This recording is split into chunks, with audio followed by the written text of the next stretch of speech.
तो जरा एक ऐसी स्थिति की कल्पना कीजिए जहां एक हाई स्कूल का छात्र क्वांटम भौतिकी की पढ़ाई कर रहा है, साथ ही भारतीय शास्त्रीय संगीत की क्लास भी ले रहा है और बेकिंग भी सीख रहा है। हाँ, और सबसे बड़ी बात कि उसे इन सभी विषयों के लिए अपनी बोर्ड परीक्षा में बाकायदा क्रेडिट्स मिल रहे हैं। बिल्कुल, मतलब आज से कुछ साल पहले तक भारत में ऐसी किसी व्यवस्था के बारे में सोचना भी एक तरह से असंभव ही था। सही कहा आपने।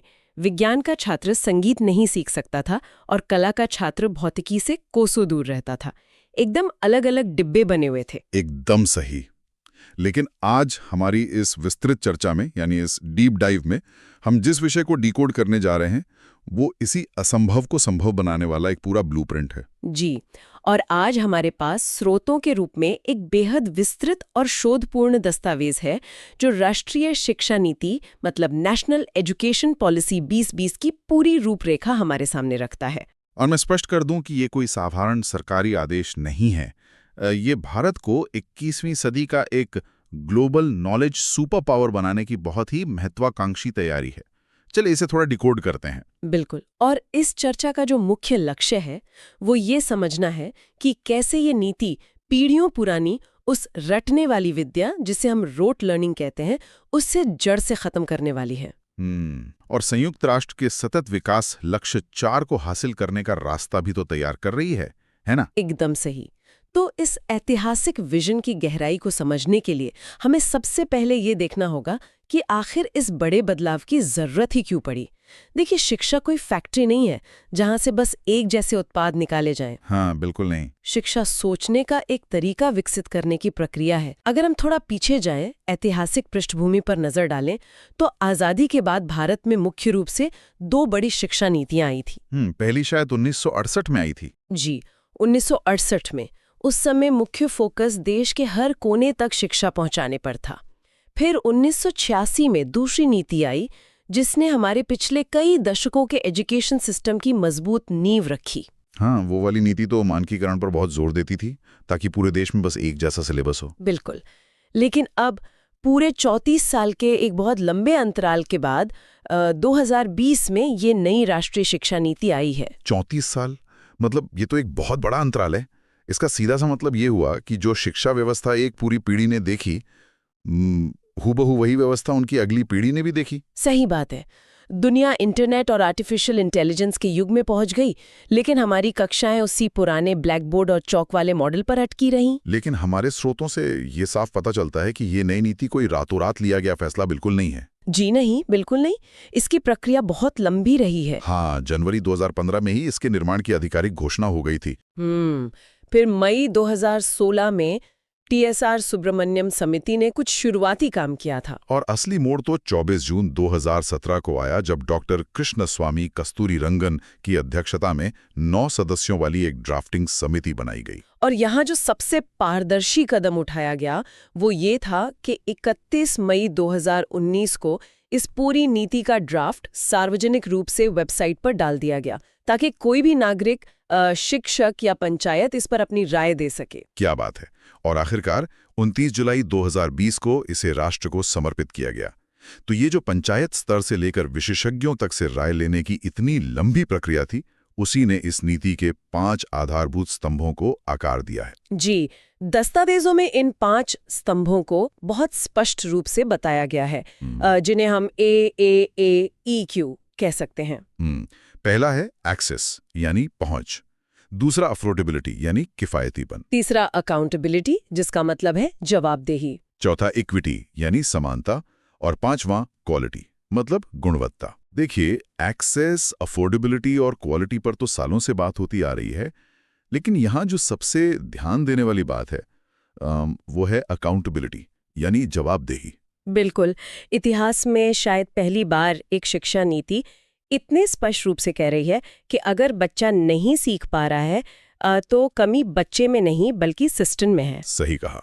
सिस्टम को छात्रों और समाज के प्रति पारदर्शी होना ही पड़ेगा और जवाबदेह भी। ये एक बहुत बड़ा वैचारिक बदलाव है। अगर हम इसे एक उदाहरण से समझें तो ये किसी पुराने घर की छोटी मोटी मरम्मत करने जैसा नहीं है। ये तो उस पुराने कारखाने को पूरी तरह से तोड़कर एक बिल्कुल नई, आधुनिक और भूकंपरोधी गगनचुंबी इमारत बनाने जैसा है। बहुत ही सटीक तुलना की आपने। और अब जब एक नई इमारत बन रही है तो जाहिर है कि उस इमारत का ढांचा भी पूरी तरह से नया ही होगा। बिल्कुल। और यहीं से हमारी चर्चा का सबसे बड़ा पहलू सामने आता है, शिक्षा के एक नए मनोवैज्ञानिक ढांचे का जन्म। जी, जो हमारी पुरानी 10+2 की व्यवस्था थी, जिसने पीढ़ियों को विज्ञान, वाणिज्य और कला के सख्त खानों में बांटकर रख दिया था, उसे अब हमेशा के लिए खत्म किया जा रहा है। और उसकी जगह ले रही है एक नई 15 वर्षीय 5+3+3+4 प्रणाली। मतलब पहली बार सुनने में तो ये किसी टेलीफोन नंबर या गणित के अजीब फॉर्मूले जैसा लगता है। हाँ, थोड़ा अजीब लगता है शुरू में, लेकिन इसका गणित से कोई लेना देना नहीं है। ये पूरी तरह से न्यूरोसाइंस और बाल मनोविज्ञान पर आधारित है। अच्छा। जी, पुरानी प्रणाली की सबसे बड़ी खामी ये थी कि वो 6 साल थे छोटे बच्चों की कोई जिम्मेदारी ही नहीं लेती थी और फिर अचानक 15 साल की उम्र में बच्चों पर करियर चुनने का भारी दबाव डाल देती थी। बाप रे, हाँ। तो ये नया सिस्टम एक छात्र की जीवन यात्रा को 4 तार्किक मनोवैज्ञानिक चरणों में बांटता है। पहला है फाउंडेशनल स्टेज, जो 5 साल का है, मतलब 3 से 8 वर्ष की आयु के बच्चों के लिए। तो इसमें 3 साल की प्री प्राइमरी और कक्षा 1 और 2 शामिल होंगे। बिल्कुल।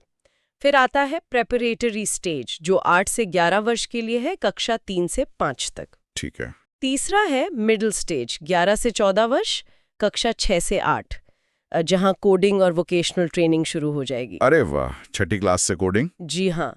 और आखिर में आता है सेकेंडरी स्टेज, जो 4 साल का है, 14 से 18 वर्ष, कक्षा 9 से 12, जहां कोई कठोर स्ट्रीम नहीं होगी और छात्र अपनी पसंद के विषय बेझिझक चुन सकेंगे। अब इस पूरी टाइमलाइन में मुझे एक बहुत बड़ी व्यावहारिक समस्या नजर आ रही है। कैसी समस्या? अगर हम इसके पहले हिस्से को देखें तो ये 3 साल की उम्र के छोटे बच्चों को औपचारिक शिक्षा के दायरे में ले आता है। तो क्या इतने छोटे बच्चों को फॉर्मल एजुकेशन की चक्की में धकेलना उन पर बहुत ज्यादा दबाव नहीं डालेगा? ये सवाल उठना बहुत स्वाभाविक है। मतलब 3 साल की उम्र तो सिर्फ मिट्टी में खेलने और दौड़ने भागने की होती है ना? एकदम सही। लेकिन यहीं पर कैसे का पहलू क्या से ज्यादा महत्वपूर्ण हो जाता है। हमारे स्रोतों में जो वैज्ञानिक प्रमाण दिए गए हैं वो साफ बताते हैं कि इंसान के मस्तिष्क का 85% विकास 6 वर्ष की उम्र तक ही पूरा हो जाता है। 85%? मतलब ये तो बहुत बड़ा आंकड़ा है। जी, इसलिए 3 साल के बच्चे को स्कूल के सिस्टम में लाने का मतलब उसे डेस्क पर बिठाकर रटाना बिल्कुल नहीं है। इस पूरी नींव को ECCE यानी early childhood care and education का नाम दिया गया है। तो उसका फोकस क्या होगा?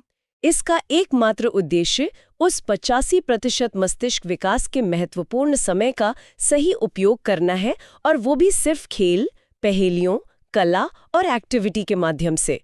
कोई भारी बस्ता नहीं, कोई परीक्षा नहीं। लेकिन कागज पर जो होता है और जमीनी हकीकत जो होती है, दोनों में बहुत फर्क होता है। वो तो है। तो व्यवहारिक रूप से ये कैसे सुनिश्चित होगा कि दूर दराज के इलाकों में शिक्षक अचानक से बच्चों को ब्लैक बोर्ड पर ABCD रटाने के बजाय उनके साथ खेल आधारित शिक्षा करने लगें? इस बदलाव को रातों रात जमीन पर कैसे उतारा जाएगा? बहुत उम्दा सवाल है आपका, और नीति बनाने वालों ने इस अड़चन को पहले ही पहचान लिया है।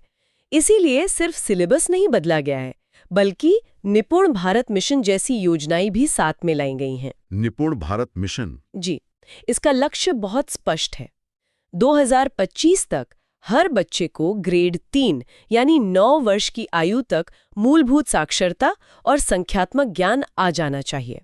अच्छा, जिसे FLN कहते हैं। बिल्कुल।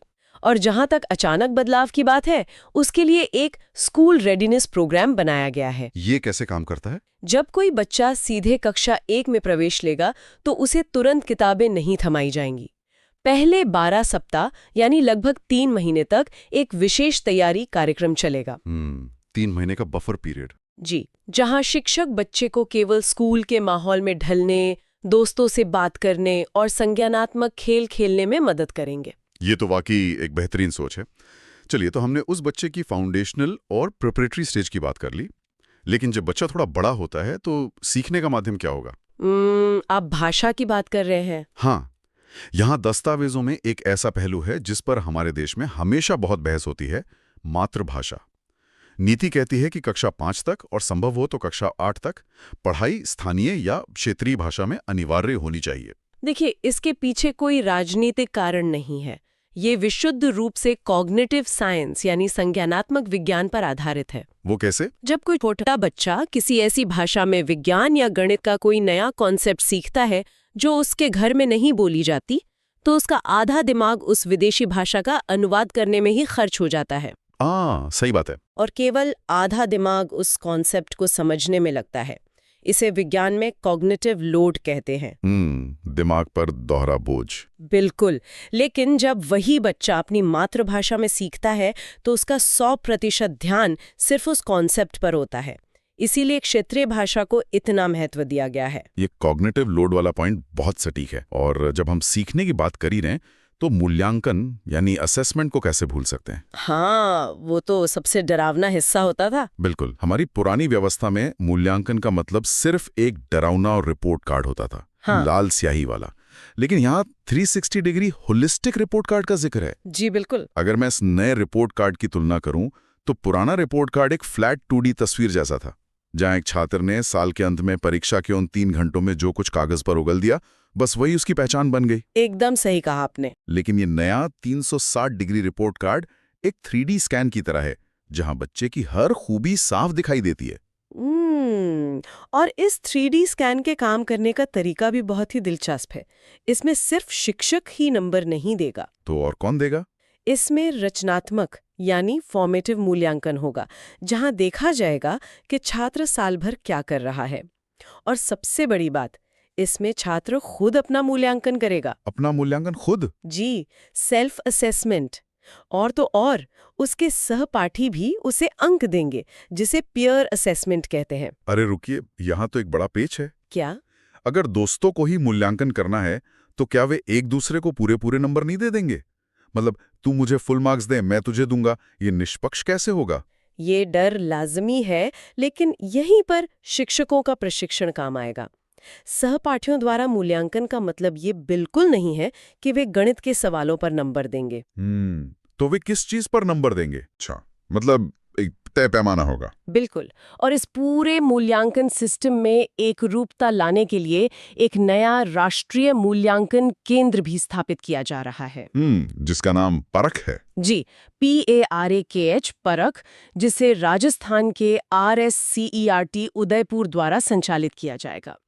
परख का काम है पूरे देश के विभिन्न बोर्ड्स के लिए एक मानक तय करना। ये तो बहुत जरूरी था। हाँ, और साथ ही बोर्ड परीक्षाओं के जो करो या मरो वाले डर को कम करने के लिए अब परीक्षाएं साल में 2 बार होंगी। 2 बार? जी। मतलब एक मुख्य परीक्षा और एक सुधार परीक्षा। जी, इससे बच्चों पर से हमेशा के लिए वो भारी दबाव खत्म हो जाएगा।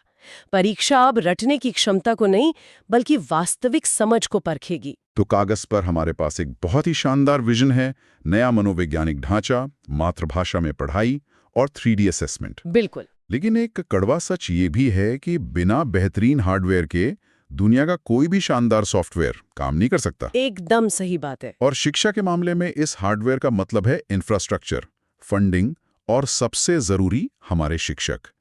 तो इस नीति को जमीन पर उतारने के लिए इन चीजों का क्या इंतजाम किया गया है? इस दिशा में जो पहला कदम उठाया गया है वो बेहद प्रतीकात्मक और महत्वपूर्ण है। मानव संसाधन विकास मंत्रालय यानी MHRD का नाम बदलकर वापस शिक्षा मंत्रालय कर दिया गया है। यह सिर्फ एक नाम का बदलाव नहीं लगता मुझे। बिल्कुल नहीं, ये इस सोच का अंत है कि विद्यार्थी कोई संसाधन या किसी फैक्ट्री का कच्चा माल है। बहुत खूब। और बजट का क्या? बिना पैसे के तो कुछ नहीं होगा। बजट के लिए भी नीति ने एक बहुत बड़ा लक्ष्य रखा है, शिक्षा पर भारत की GDP का 6% खर्च करना। रुकिए, ये 6% वाला आंकड़ा बहुत बड़ा है। हाँ है तो। पिछले कई दशकों से भारत का शिक्षा बजट GDP के 3% के आसपास ही मंडराता रहा है। ये अचानक से डबल यानी 6% कैसे होगा? और इस अतिरिक्त पैसे से आखिर किया क्या जाएगा? आपका सवाल बहुत जायज है। देखिए, ये 6% रातों रात नहीं होगा। ये केंद्र और राज्य सरकारों के आपसी तालमेल से हासिल किया जाने वाला एक बड़ा लक्ष्य है। और इस अतिरिक्त फंड का इस्तेमाल सीधे बुनियादी ढांचे को मजबूत करने में होगा। उदाहरण के लिए 5 सितंबर 2022 को लॉन्च की गई PM श्री योजना। PM श्री योजना में क्या खास है? इसके तहत हर ब्लॉक स्तर पर 2 उत्कृष्ट, हाईटेक और अपग्रेडेड स्कूल बनाए जा रहे हैं। अरे वाह! और हाँ, सबसे बड़ा निवेश होगा शिक्षकों की गुणवत्ता पर। 2030 तक शिक्षक बनने के लिए न्यूनतम योग्यता 4 वर्षीय एकीकृत बीएड होगी। Integrated BEd? जी, यानी जो लोग सच में एक विजन के साथ शिक्षक बनना चाहते हैं, वे शुरुआत से ही उसी तरह की पढ़ाई करेंगे। ऐसा नहीं होगा कि किसी और नौकरी में नाकाम हो गए तो मजबूरी में इस पेशे में आ गए। ये तो बहुत ही क्रांतिकारी कदम है। और सिर्फ इतना ही नहीं, जो मौजूदा शिक्षक हैं, उनके लिए भी हर साल 50 घंटे का निरंतर व्यावसायिक विकास यानी सीपीडी अनिवार्य कर दिया गया है। 50 घंटे की ट्रेनिंग हर साल, मतलब भारत जैसे विशाल देश में जहां लाखों शिक्षक हैं, ये तो एक बहुत बड़ा लॉजिस्टिक टास्क है। बहुत बड़ा टास्क है। और इसी संदर्भ में हमारे दस्तावेजों में एक बहुत ही दिलचस्प कॉन्सेप्ट का जिक्र है, विद्यालय परिसर या स्कूल कॉम्प्लेक्स। ये क्या है और ये ग्रामीण इलाकों की समस्या को कैसे सुलझाता है? ये इस नीति के सबसे स्मार्ट प्रशासनिक सुधारों में से एक है। आप खुद सोचिए, भारत के कई ग्रामीण इलाकों में ऐसे छोटे स्कूल हैं जहां बहुत कम छात्र हैं और शायद सिर्फ एक ही शिक्षक है। हाँ, ऐसे लाखों स्कूल हैं। तो ऐसे छोटे स्कूलों में हर विषय का अलग शिक्षक देना या विज्ञान की प्रयोगशाला और एक बड़ी लाइब्रेरी देना आर्थिक रूप से संभव ही नहीं होता। बिल्कुल संभव नहीं है। इसलिए 2025 तक 5 से 10 किलोमीटर के दायरे में स्थित इन छोटे स्कूलों को मिलाकर एक विद्यालय परिसर का नेटवर्क बनाया जाएगा। तो ये संसाधन साझा करेंगे? जी हाँ, इससे वे आपस में लाइब्रेरी, लैब, खेल के मैदान और यहाँ तक कि शिक्षकों को भी आसानी से साझा कर सकेंगे। ये तो बहुत ही शानदार मॉडल है। कोई भी स्कूल अलग थलग या संसाधनों से वंचित नहीं रहेगा। बिल्कुल। और साथ ही ये भी तय किया गया है कि सामान्य क्षेत्रों में 30 छात्रों पर एक शिक्षक होगा, यानी 30:1। और जो पिछड़े या दुर्गम क्षेत्र है वहां 25 छात्रों पर एक शिक्षक होगा। ये संसाधनों के बंटवारे का वाकई एक बेहतरीन तरीका है। तो चलिए, हमने 3 साल के बच्चे की फाउंडेशनल स्टेज से लेकर उसके स्कूल के आखिरी दिनों तक का सफर तो तय कर लिया। जी। अब ये बच्चा 18 साल का हो चुका है और स्कूल की चौखट पार करके उच्च शिक्षा यानी कॉलेज में कदम रखने वाला है। वहां इस नई नीति ने क्या स्वतंत्रता दी है? कॉलेज के स्तर पर तो इस नीति ने मानो पुरानी व्यवस्था की बेड़ियों को ही तोड़कर रख दिया है। वो कैसे? हमारी पुरानी उच्च शिक्षा प्रणाली की सबसे बड़ी त्रासदी क्या थी? यही कि अगर कोई छात्र किसी आर्थिक या पारिवारिक मजबूरी के कारण, मान लीजिए 2 साल कॉलेज जाने के बाद पढ़ाई छोड़ देता था, तो उसे ड्रॉप आउट का ठप्पा दे दिया जाता था। हाँ, समाज उसे फेलियर मान लेता था। बिल्कुल, उसके वे 2 साल और सारी मेहनत पूरी तरह से शून्य हो जाती थी। लेकिन अब 2020 की नीति ने मल्टीपल एंट्री एंड एग्जिट यानी बहुविषयक प्रवेश व निकास की क्रांतिकारी व्यवस्था की है। इस मल्टीपल एंट्री और एग्जिट को अगर मैं एक उदाहरण से समझाऊं तो ये बिल्कुल किसी आधुनिक वीडियो गेम के चेक पॉइंट्स की तरह हैं। हाँ, दिलचस्प तुलना है। मतलब पुराने जमाने के गेम्स में अगर कोई आउट हो जाता था तो उसे वापस लेवल 1 से शुरुआत करनी पड़ती थी, लेकिन अब गेम्स में चेक पॉइंट्स होते हैं। अगर कोई छात्र अपनी कॉलेज की पढ़ाई बीच में ही रोक देता है तो उसे वापस 0 से शुरुआत नहीं करनी पड़ेगी। एकदम सही। उसकी सारी प्रोग्रेस, उसकी सारी मेहनत ABC नाम के एक डिजिटल क्लाउड में सेव रहेगी। बिल्कुल सटीक तुलना है आपकी। और उस डिजिटल क्लाउड का असली नाम है एकेडमिक बैंक ऑफ क्रेडिट्स यानी ABC। तो ये काम कैसे करेगा? ये एक राष्ट्रीय स्तर का डिजिटल बैंक होगा जहां हर छात्र के जो भी क्रेडिट्स हैं वो सुरक्षित रहेंगे। मान लीजिए अगर कोई छात्र 1 साल बाद पढ़ाई छोड़ता है तो उसके क्रेडिट्स के आधार पर उसे एक सर्टिफिकेट मिल जाएगा। तो 1 साल की मेहनत बेकार नहीं गई? बिल्कुल नहीं। 2 साल पूरे करने पर उसे डिप्लोमा मिलेगा और 3 या 4 साल पूरे करने पर पूरी डिग्री मिलेगी। क्या बात है। और चूंकि ये क्रेडिट बैंक राष्ट्रीय स्तर का है, तो अगर वो छात्र कुछ साल बाद किसी दूसरे राज्य की किसी दूसरी यूनिवर्सिटी में वापस दाखिला लेना चाहे तो वो बेझिझक वहीं से अपनी पढ़ाई शुरू कर सकता है जहां उसने छोड़ी थी। ये सच में एक बहुत बड़ा मानसिक और सामाजिक बदलाव है। दशकों से हमारे समाज में जो एक ड्रॉप आउट होने का कलंक या स्टिग्मा चला आ रहा था, ये व्यवस्था उसे हमेशा के लिए मिटा देगी। जी बिल्कुल मिटा देगी। किसी की मेहनत कभी बेकार नहीं जाएगी।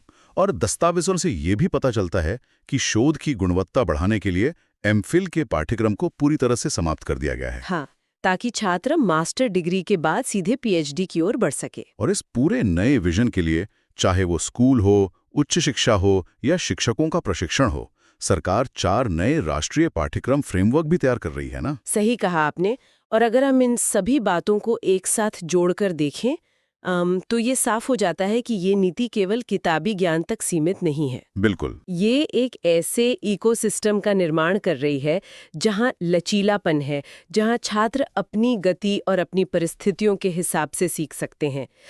ये आत्मनिर्भर और सशक्त भारत के निर्माण की दिशा में एक बहुत ही निर्णायक कदम है। तो आज की इस गहरी पड़ताल और विस्तृत चर्चा को समेटते हुए हम ये दावे के साथ कह सकते हैं कि NEP 2020 भारत के एजुकेशन सिस्टम का एक बहुत ही बड़ा और ज़रूरी सॉफ्टवेयर अपडेट है। बिल्कुल, एक बड़ा सॉफ्टवेयर अपडेट। ये रटने की बीमारी को अनइंस्टॉल करके क्रिटिकल थिंकिंग का नया प्रोग्राम इंस्टॉल कर रहा है। MHRD से शिक्षा मंत्रालय तक का सफर 10+2 के कठोर ढांचे को तोड़कर 5+3+3+4 का मनोवैज्ञानिक ढांचा खड़ा करना और ABC जैसे डिजिटल बैंक बनाना, ये सब उस नई गगनचुंबी इमारत की नींव है जिस पर 21वीं सदी का भारत शान से खड़ा होगा। लेकिन हाँ, ये सॉफ्टवेयर अपडेट पूरी तरह से तभी सफल होगा जब इसे लागू करने वाले लोग, मतलब हमारे शिक्षक, अभिभावक और प्रशासन, इसकी मूल भावना को समझेंगे। सही बात है। शिक्षा का असली उद्देश्य सिर्फ परीक्षा पास करना नहीं है, बल्कि एक ऐसा नागरिक तैयार करना है जो समाज के लिए उपयोगी हो और जिसके पास सही मायने में सोचने की आज़ादी हो। बिल्कुल। और इसी आज़ादी की बात के साथ आइए हम इस चर्चा का अंत एक नए और थोड़े उकसाने वाले विचार के साथ करते हैं।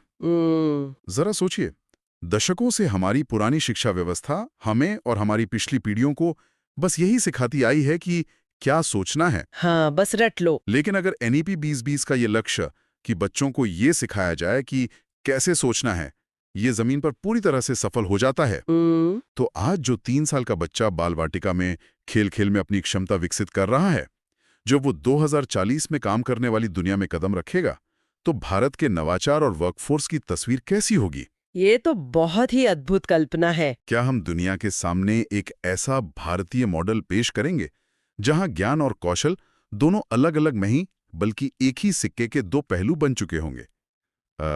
ये एक ऐसा सवाल है जो आने वाले कल की सबसे रोमांचक संभावनाओं की ओर इशारा करता है। बिल्कुल। हमारी आज की इस डीप डाइव में बस इतना ही। सुनते